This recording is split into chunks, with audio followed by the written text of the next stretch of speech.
आईच्या वांजेलांत आमी जेजून सांगली ती वपार आयकली. सादीशी दिसता पूण कितली कठीण ती वपार, खर वपार. तो ग्रेस्त मनीस आसलो आनी ताका त्या वर्सा ताच्या शेतान जायतें पीक जालें आनी तें दवरूंक आतां जागो ना. ताच्यान आपणाक जाय तितलें दवरून दुसऱ्यांक वांटूंक जाता आसलें न्ही. ना, हें म्हजें म्हणून तो आतां दवरूंक सोदता. आनी कितें करूंक सोदता, आतां ती आसली गुदावां पावनान आतां व्हडलें गुदांव बांदता ती मोडून म्हण अशें येवजिता.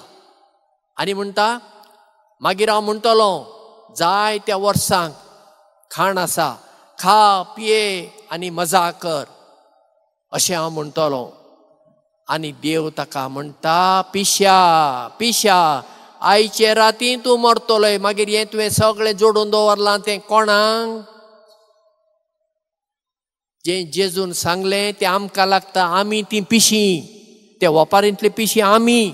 कित्याक आमची नदर सदांच न्ही कुडीचेर, काळजाचेर आनी मोतीचेर आसता, ओतम्याचेर वचना आमची.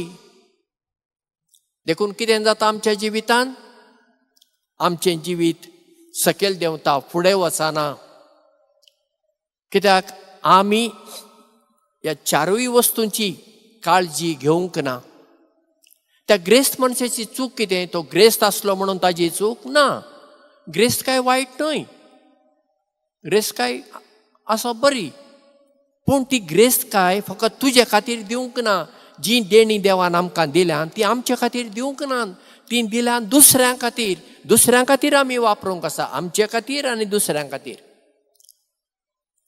तुमी मोनजाती पळयात, ही आमची सुणीं आसात पळय ही रस्त्यार भोंवची, ही पळया. तांकां जर तूं इतलें खाण घालशी, ती आपणाक कितलें जाय तितलीं खातली, उरलें सोडून वेतली. मागीर तें खंयच्याय सुण्यांनी येवन खावपाक जाता, तांची कांय आडखळ ना, कित्याक तांचें आतां पोट भरलां.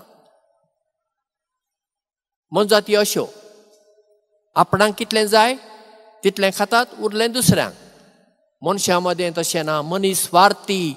आपणाचें पोट भरून भरून भरून सयत तो दुसऱ्यांक दिवंक तयार ना. हें पातक त्या ग्रेस्त मनशान केलें.